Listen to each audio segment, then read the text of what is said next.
उद्धव ठाकरे राज ठाकरे के बीच में फिर से भयंकर बवाल हो गया है, फिर से लड़ाई हो गई। जी हाँ, 4 दिन की दोस्ती खत्म हो गई है और इस पूरी दोस्ती को खत्म करने के पीछे बीजेपी का चाणक्य दिमाग माना जा रहा है। तो क्या वाकई में बीजेपी कामयाब होगी? क्या वाकई में देवा भाऊ कामयाब हो गए? राज ठाकरे की तरफ से उद्धव ठाकरे पर बहुत बड़े बड़े आरोप लगाए गए हैं, पैसे लेने तक की बात कही गई। तो दिखाते हैं, बताते हैं आपको सब कुछ। आप भी वीडियो को शेयर करें और कमेंट करके अपनी राय जरूर दें।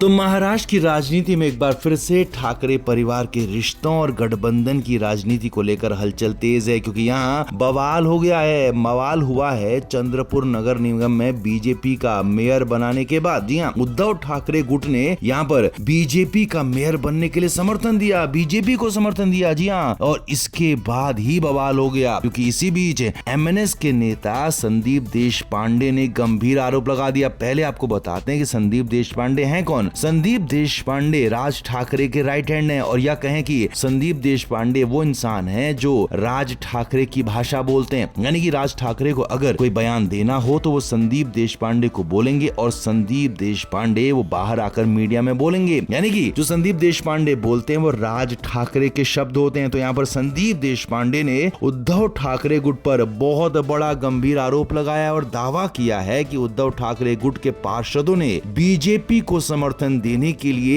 1-1 करोड़ रुपए लिए। जी हाँ, ये दावा किया है संदीप देशपांडे की तरफ से। एमएनएस की तरफ से राज ठाकरे के बेहद करीबी हैं संदीप देशपांडे, उनकी तरफ से 1-1 करोड़ रुपए हर पार्षद के ले जाने की बात कही जा रही है। और इस आरोप ने न सिर्फ दोनों इन पार्टियों के रिश्तों पर सवाल खड़े कर दिए, बल्कि ठाकरे बंधुओं के रिश्तों को लेकर भी बहुत बड़ा बवाल हो गया। क्योंकि अभी हाल ही में ये दोनों ही भाई एक साथ आए थे, नगर निगम चुनाव में एक साथ मिलकर चुनाव लड़े थे। लेकिन उसके बाद ये जो चंद्रपुर में हुआ है उसने बवाल खड़ा कर दिया है, क्योंकि संदीप देशपांडे का बयान हल्के में नहीं लिया जा सकता है। संदीप देशपांडे वही कहते हैं जो राज ठाकरे उनसे कहते हैं। और यहाँ पर संदीप देशपांडे ने सीधे सीधे उद्धव ठाकरे, उनकी पार्टी, उनके पार्षदों पर आरोप लगाया है कि 1-1 करोड़ रुपए दिए गए हैं। देशपांडे ने यहाँ तक कहा है कि उनके पास इस पूरे कथित सौदे के सबूत भी हैं। 50 बक्सों के होने की सबूत का दावा किया गया है, और कहा कि जल्दी समय आने पर इसे वो सार्वजनिक भी करेंगे। इससे माहौल बवाल वाला हो गया है, काफी हलचल बढ़ गई है। विपक्षी दल भी इस पर नजर बनाए हुए हैं। वहीं उद्धव ठाकरे गुट के जिला अध्यक्ष संदीप गिरहे ने इन आरोपों को पूरी तरह से निराधार राजनीतिक बयानबाजी बताया है। उन्होंने देशपांडे को खुली चुनौती दी है कि एक भी ठोस सबूत पेश कर दें तो वो तुरंत अपने पद से इस्तीफा देने के लिए तैयार हैं। गिरहे ने यहाँ तक कहा कि अगर पैसे लेने की बात होती तो आखिरी वक्त तक कांग्रेस से बातचीत नहीं करते। उन्होंने दावा किया कि बीजेपी को समर्थन देने का फैसला आत्मसम्मान राजनीतिक रणनीति के तहत लिया गया। तो कुल मिलाकर बीजेपी ने यहाँ पर बड़ा खेल कर दिया है। देवा भाऊ कामयाब हो गए हैं और उद्धव ठाकरे पर राज ठाकरे की पार्टी की तरफ से बड़े आरोप लग गए हैं कि पैसे लिए गए हैं। पैसे लेने के बाद बीजेपी को समर्थन दिया गया। तो आपका इस पर क्या कहना है? आप भी कमेंट करके जरूर से जरूर बताएं, वीडियो को शेयर भी करें।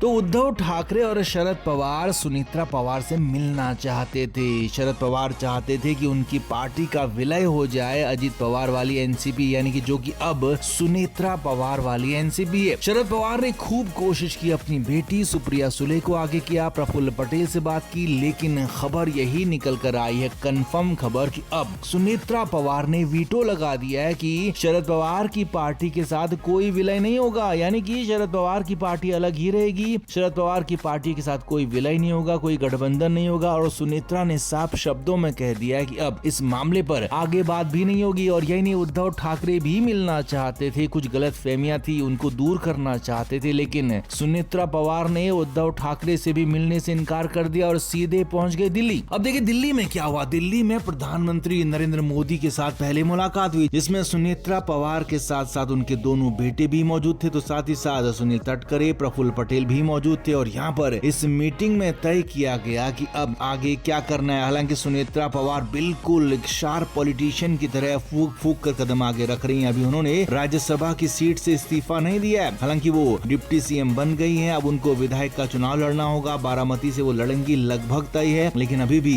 राज्यसभा का पद उन्होंने नहीं छोड़ा है, राज्यसभा सांसद का पद नहीं छोड़ा है। और वो अब चाहती है कि उनके बेटे को राज्यसभा का पद दिया जाए। जी हाँ, ये बड़ी खबर आपको बता रहे हैं। इसी को रिलेटेड यहाँ पर बात हुई सुनेत्रा पवार की दिल्ली में अमित शाह से, नरेंद्र मोदी से। पार्थ पवार को राज्यसभा भेजने के विकल्प पर यहाँ पर बातचीत हुई और उन्हें 6 साल के कार्यकाल की बातें की गई। यही नहीं, प्रधानमंत्री मोदी ने इस दौरान सार्थक बातें की। प्रधानमंत्री मोदी ने पूरा सपोर्ट देने की बात कही और साथ ही साथ अमित शाह से जो मुलाकात हुई, उस मुलाकात के बाद तो सुनेत्रा पवार काफी कॉन्फिडेंट नजर आई। अब हालांकि यहाँ पर एक धड़ा सुनेत्रा पवार के साथ ये भी था कि जो चाहता था कि शरद पवार के साथ पार्टी का गठबंधन हो जाए, शरद पवार के साथ पार्टी मिल जाए, जुल जाए, लेकिन यहाँ पर साफ साफ सुनेत्रा पवार के दिल्ली आने से तय हो गया कि अब वो नहीं मुलाकात करेंगी शरद पवार से और न ही उनकी पार्टी के साथ कोई गठबंधन होगा, कोई विलय होगा। यानी कि बड़ा फैसला हो गया है, बड़ा फैसला कंफर्म हो गया है कि अब कोई विलय नहीं होगा। और यहाँ पर अब जैसे ही सुनेत्रा पवार राज्यसभा की सीट से इस्तीफा देंगी तो उसके बाद उनके बेटे को राज्यसभा के लिए नॉमिनेट कर दिया जाएगा और इधर चुनाव के लिए भी ऐलान हो जाएगा महाराष्ट्र में बारामती में उपचुनाव के लिए। तो कुल मिलाकर सुनेत्रा पवार एक शार्प पॉलिटिशियन की तरह काम कर रही हैं और आगे बढ़ रही हैं और एक झटके में शरद पवार उद्धव ठाकरे की पॉलिटिक्स को ही खत्म कर दिया। तो आपका इस पर क्या कहना है, आप भी कमेंट करके जरूर से जरूर बताएं, वीडियो को शेयर भी करें।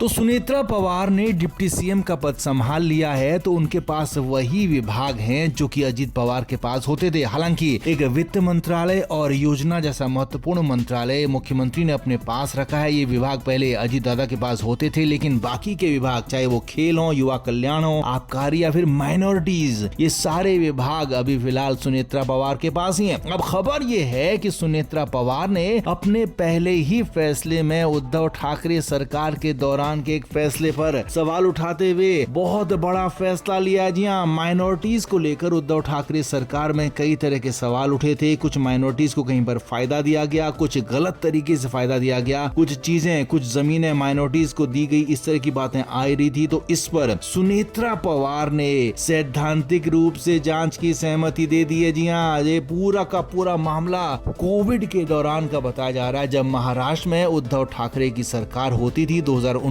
से 2022 तक। तो उसमें उस सरकार में कांग्रेस के साथ साथ एनसीपी भी शामिल थी और खबर यह है कि उस दौरान कुछ गलत तरीके से माइनॉरिटीज को कुछ लाभ दिए गए थे। तो उन लाभों की जांच करने के लिए यहाँ पर सैद्धांतिक सहमति सुनेत्रा पवार ने अपने पहले ही फैसले में दे दी है। हालांकि सूत्रों का कहना है कि इसमें ऑफिशियल लेटर आने में अभी टाइम लगेगा क्योंकि सुनेत्रा पवार जल्दबाजी नहीं करना चाहती है। लेकिन हाँ, जो अधिकारियों ने उन्हें ब्रीफ किया, जो अधिकारियों ने उन्हें डिटेल्स दिखाई बताई, वो सारी की सारी चीजों के बाद खबर यही है कि सुनेत्रा पवार सैद्धांतिक रूप से सहमत हो गई हैं कि उसकी जांच की जानी चाहिए कि आखिर क्यों हुआ ऐसा, माइनॉरिटीज के साथ क्यों इस तरीके से बिना किसी नियम कायदे के उनको कुछ जगहों पर फायदा दिया गया, गलत तरीके से फायदा दिया गया। तो ये सारा का सारा डिटेल अब सुनेत्रा पवार के पास पहुंच गया है और अब खबर ये है कि इसके बाद उद्धव ठाकरे खेमे में खासी खलबली मच गई क्योंकि हो सकता है कि कुछ ऐसा हो छिपा हुआ इसमें जिसने उद्धव ठाकरे की पूरी पॉलिटिक्स को ही यहाँ पर खिलाफ कर सकती है।